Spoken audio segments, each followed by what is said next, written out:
heading south of the Mason-Dixon. This is the Week in Review at the Abbeville Institute. Here is your host, Brian McClanahan. Welcome back to the Week in Review at the Abbeville Institute. This is your host, Brian McClanahan, and this is episode 310, covering the week of May 23rd through May 27th, 2022. Glad to have you back on the program. Very glad to be here. Don't forget to follow us on Twitter, like our Gab page, and subscribe to our YouTube page.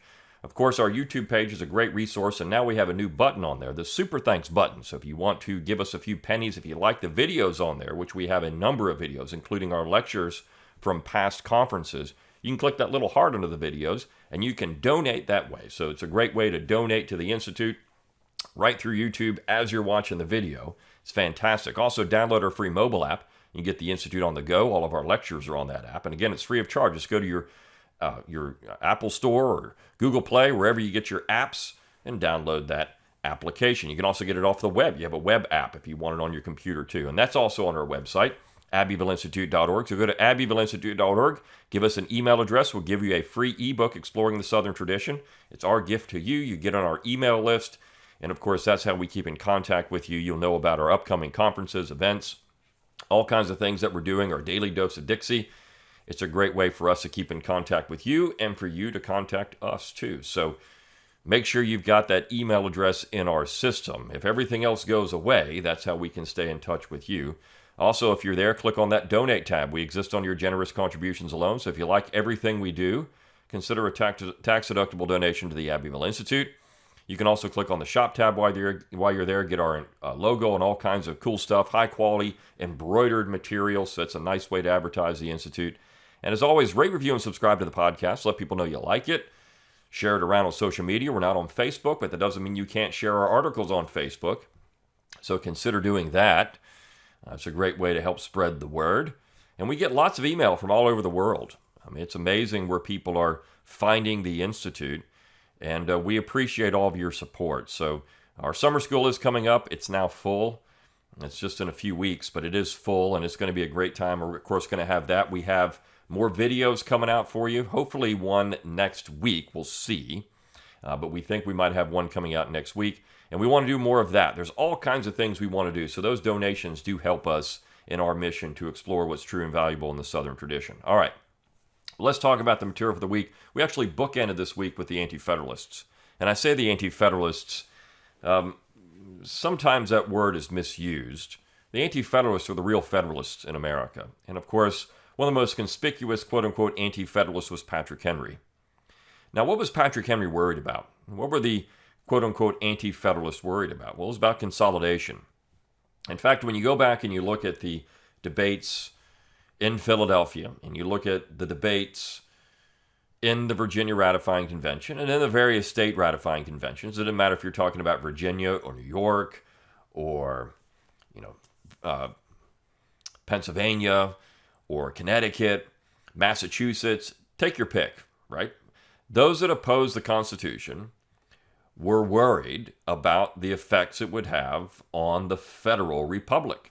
They thought that the Constitution was going to consolidate the states into one massive centralized authority with unlimited power.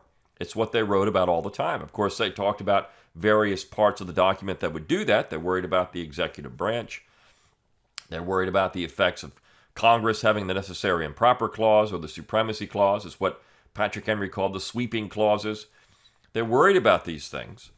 And the arguments always were, well, don't worry about it because the central authority is so limited, its powers are delegated, the powers are enumerated in the document, that they can't go beyond those powers. And so the necessary and proper clause, for example, is just to say, well, we have these powers, and now we get to put legislation into effect that makes those powers work. You could have put it after every power in Article 1, Section 8.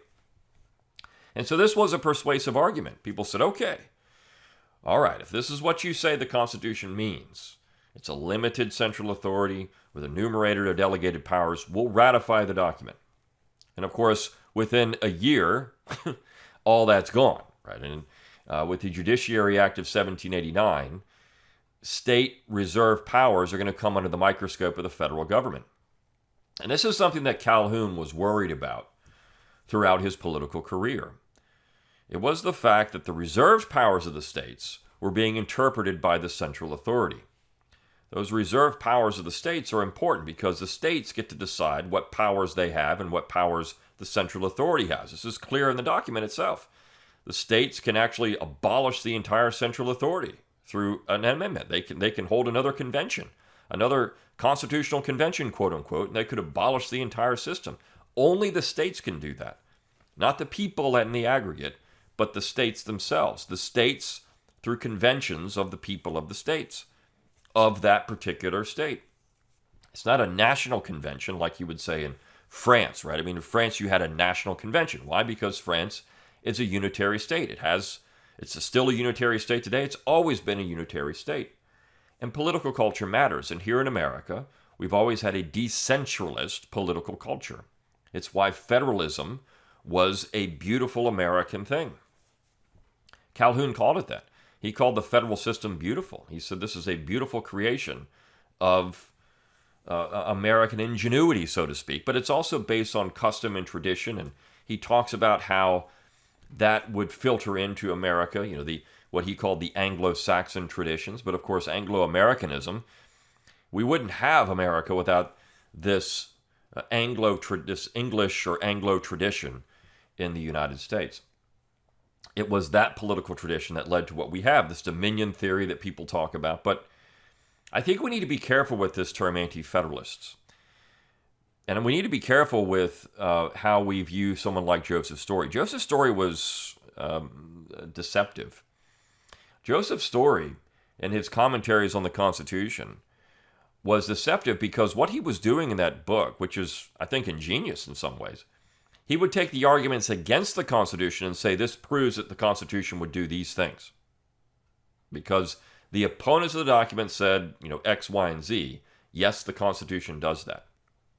You see, this is where he's flipping the entire ratification debates on their head. What he should be doing, and what the opponents of centralization were doing, people like Calhoun, and of course the Marco Bassani piece on Monday points out several of these individuals who would say things about the Constitution and what it was doing. What they were doing is taking the actual defenders of the document and saying, well, here's what you said it would not do. You see, so the rubber meets the road, so to speak, when you look at the proponents of the document, the proponents of the Constitution, and what they said the powers of the document were. And generally, you can find exceptions to this.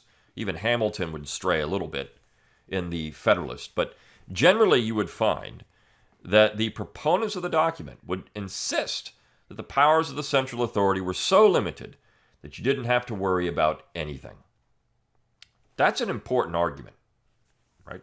Hamilton, even in the Federalist, insists that the powers of the central authority are not going to curtail the powers of the states. He said more of that in Poughkeepsie, in New York during the ratifying convention, and of course he was called out for it.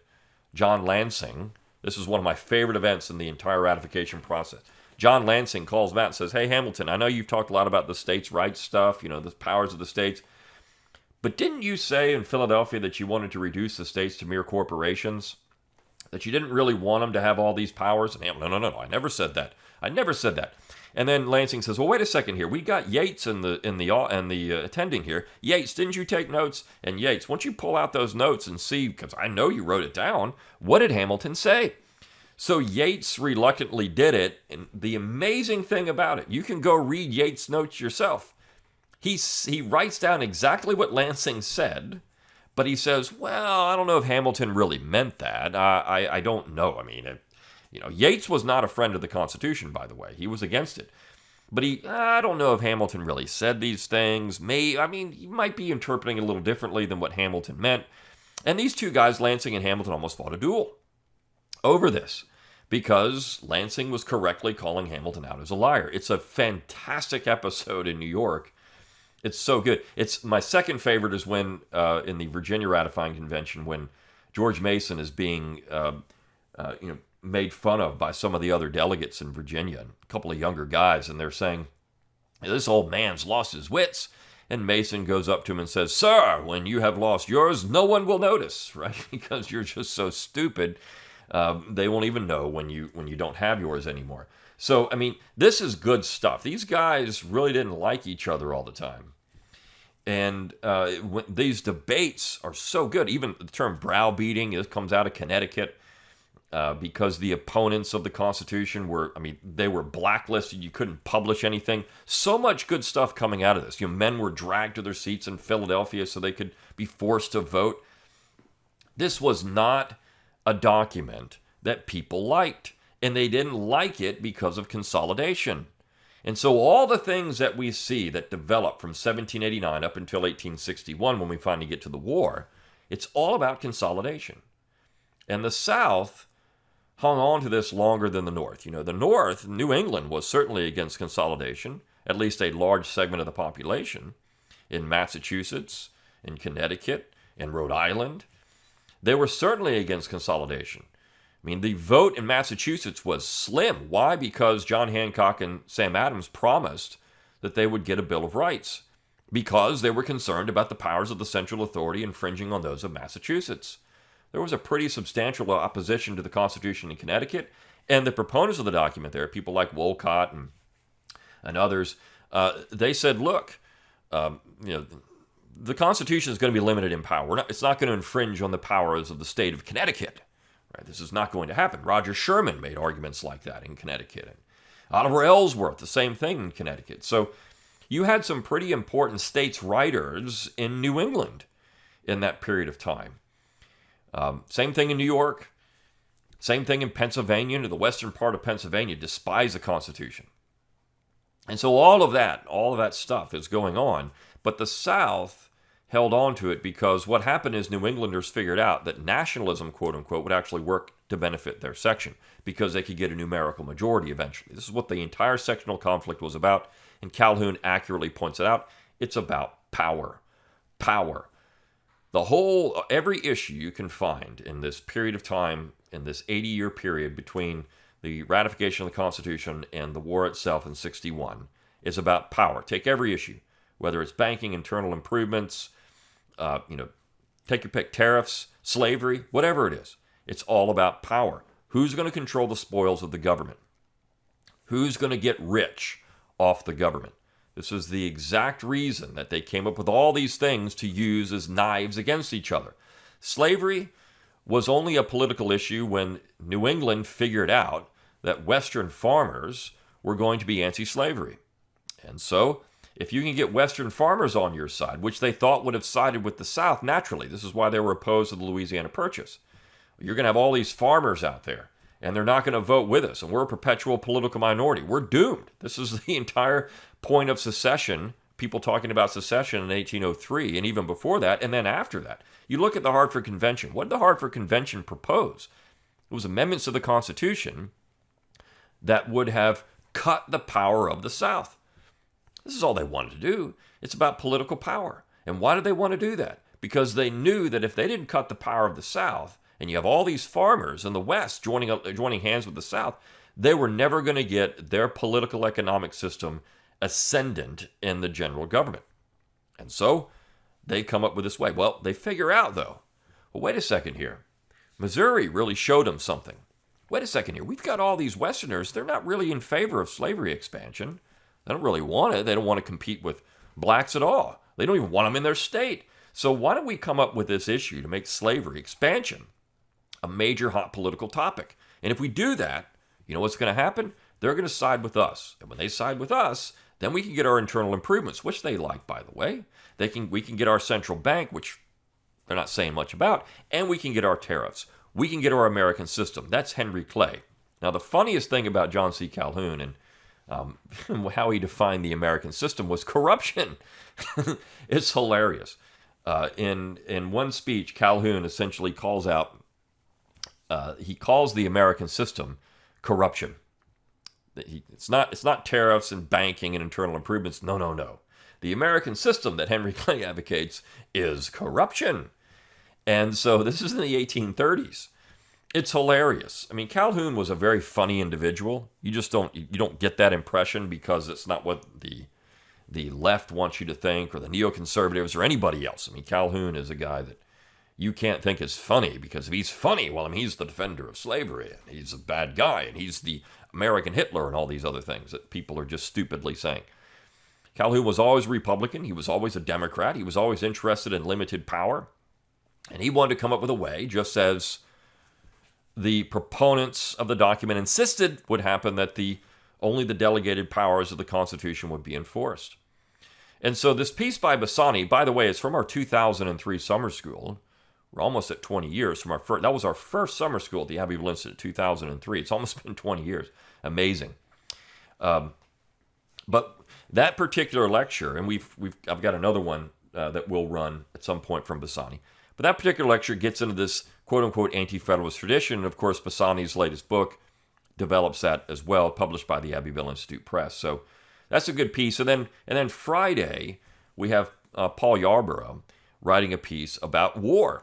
And the title is Commander-in-Chief of the Reds, Blues, and Wars, right? So it's not just about wars, but it's about the excessive nature of the presidency. And not just that, how the general government has run roughshod over the Constitution because there's no real check on this quote-unquote national authority. And where did it all begin? Well, I mean, you could say it's Lincoln. Certainly Lincoln was doing much to codify this situation where we have the president become ascendant in American political life. But I mean, if you were to ask Calhoun about this, he would say, well, I mean, it's Jackson. I mean, Jackson was the guy. There's a reason why you start seeing the term Whig thrown around in the 1820s into the 1830s, because they considered Andrew Jackson to be a king, right? More the 1830s. But Jackson was a king. He was the unelected, or I should say elected, but he was taking powers that were not granted to him, and he was becoming King Andrew. And so the South Carolinians started calling themselves Whigs, because you had the Tories in England, so now you have the Whigs in America. And so when you look at this development over time of the powers of the presidency, you see that what we have is a serious development that takes place over a number of decades. And some of that is because of Congress. I mean, Congress kept punting its responsibilities. And of course, because of that, the presidency is going to grow in power and scope and influence. And that's going to be dangerous in the long term. But the fact is, there's no Constitution anymore. I mean, even Calhoun said there's no Constitution in 1833. It's gone. The Constitution was already gone in 1833. I can make an argument it's been gone since 1789. But he's saying it's gone. I mean, there's no limit on federal power anymore because the Congress has punted all of its responsibility. And of course, the states have been emasculated by the war. At least that's what it's thought. But they still have all the reserve powers. They still have it. The Constitution didn't change in that way. It's just they have to stand up and say, we're going to take these powers. You're not going to control us. So this is, something I think, very important. And he talks about Patrick Henry saying, he smelled a rat. The rat at the Virginia Ratifying Committee, he smelled a rat. He was worried about consolidation. He was worried about the loss of state power. And certainly if you go back and look at Madison, this is what he wanted to do. This is what Hamilton wanted to do. They didn't get their way, and Madison was forced to defend a constitution he didn't want. But at least he was consistent in doing that, saying, okay, this is the Constitution we got. This is what I have to defend. And the Constitution that they got was not a national document. It was a federal republic. And it's all over the place in it. And so when you look at all these issues that we see today, whether it's expansion of the war powers, as Yarborough talks about, or expansion of central powers in all kinds of different ways, and infringing on the powers of the states, when you look at all of that, it all comes down to power versus power, and the real goal, of course, is the spoils. It comes down to money.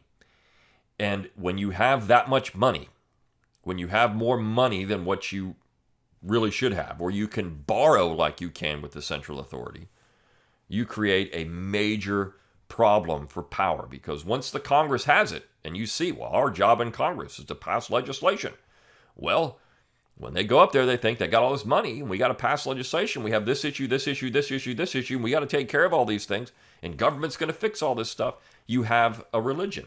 It becomes a religion for these people. And so that becomes problematic. And of course, the corruption, as Calhoun pointed out, was baked into the system. Once you start getting all this power and all this money, it's going to lead to corruption. And once you have majoritarian government, simple numerical majoritarian government, it's going to lead to the winners and losers, and the losers are always going to call on the Constitution to protect them, and the winners are never going to listen because they don't need to. And we see that, the piece on Thursday by Phil Leave, President Grant's Free Homes, we see it. This is all about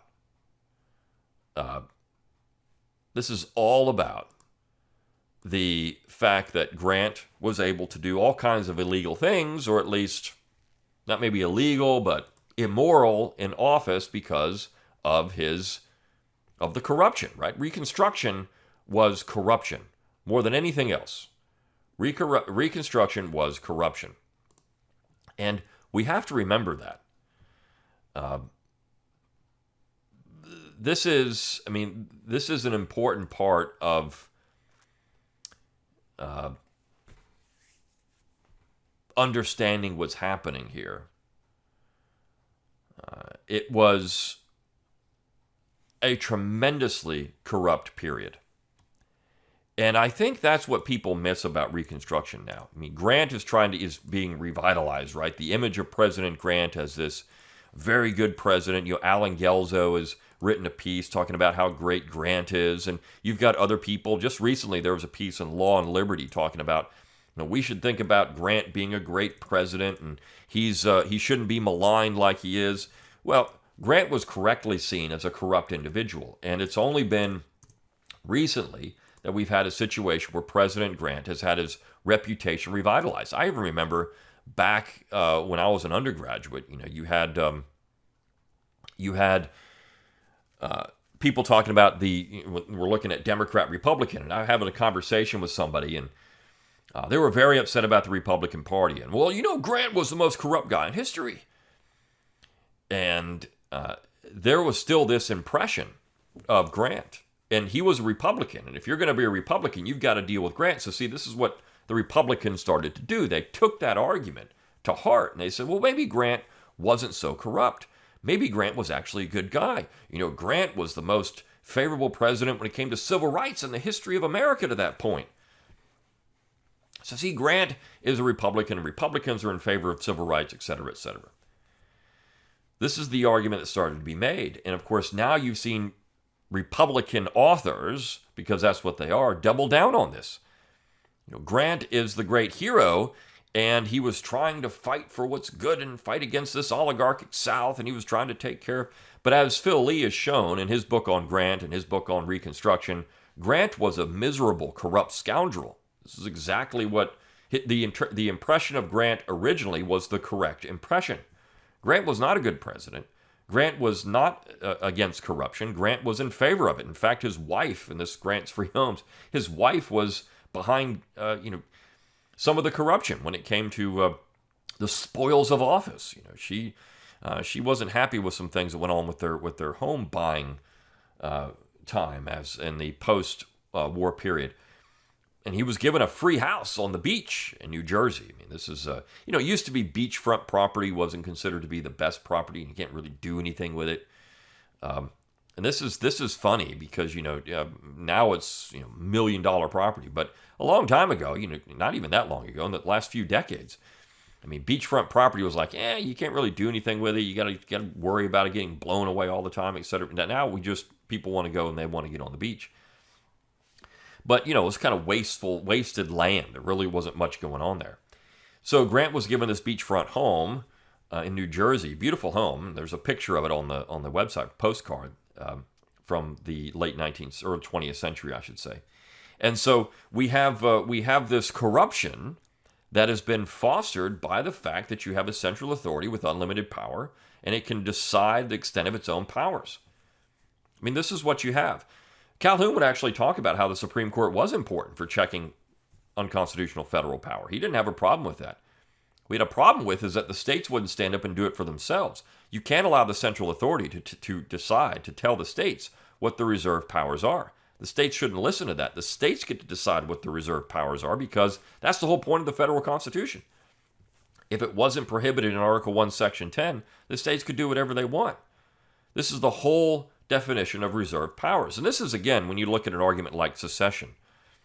People will say, well, secession is not constitutional because it's not the Constitution. They didn't talk about secession. If they thought secession was going to be illegal, they would put it in the Constitution because that's what they do. Because, if you say the Constitution, if it doesn't say you can do it, you can't do it. See, this is where people are stupid and they don't really understand the nature of the Constitution. If it's a reserved power, it's not enumerated, right? So the states had all these powers reserved to them, and they didn't list everything they could do because it was assumed, this is how James Wilson said it in his State House Yard speech in October of 1787. The Constitution the ink had barely dried on the Constitution. And James Wilson will go in front of the Philadelphia State House and say, you know what? Let's talk about these things. The central authority only has the powers that are written down. The states have everything else. If the states, as long as it's not denied in the Constitution, they can do whatever they want. And you know what's not written down? Secession. You know what's not written down? Nullification. But it is sort of written down because it's the 10th Amendment. You have these powers, everything else is reserved to us, and you can't do anything unless you have these powers. And so we get to define what those reserved powers are because we created the entire system. His argument is impenetrable. It is unanswerable. You cannot answer this with anything but, the Supreme Court. So this is what I find fascinating about the opponents of nullification, secession, and the reserve powers. They can't really come up with anything that would refute this, other than they think the Supreme Court should be the final arbiter. But the fact is, the Supreme Court wouldn't determine the extent of the reserve powers, because by nature, if you didn't say you can't do it, you can do anything you want. The Supreme Court's answer to that should be, well, is it denied in Article 1, Section 10? If it's not, you can do whatever you want. So, and of course, the real issue then, though, is the powers of the central authority. But here's the thing. When you talk about reserved powers, if the central authority does something unconstitutional, then the states can say, well, you know what, that's a reserved power of the state, and so you can't do that. You see, so they get to determine also the powers of the central authority.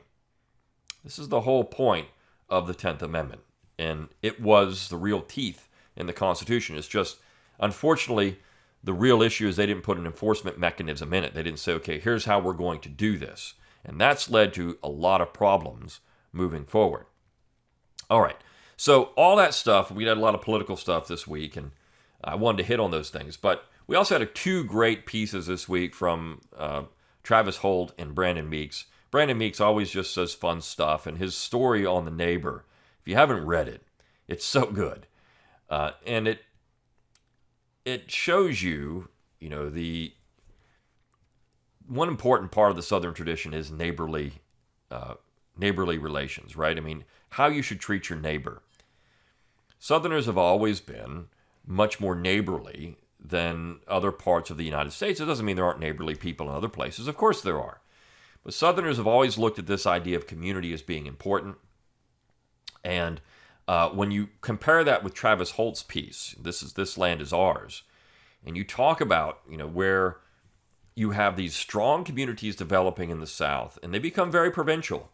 And if anybody that's ever moved into an area, let's say you're not from somewhere, you're still going to be an outsider for a long time. You're not going to be necessarily accepted as one of them.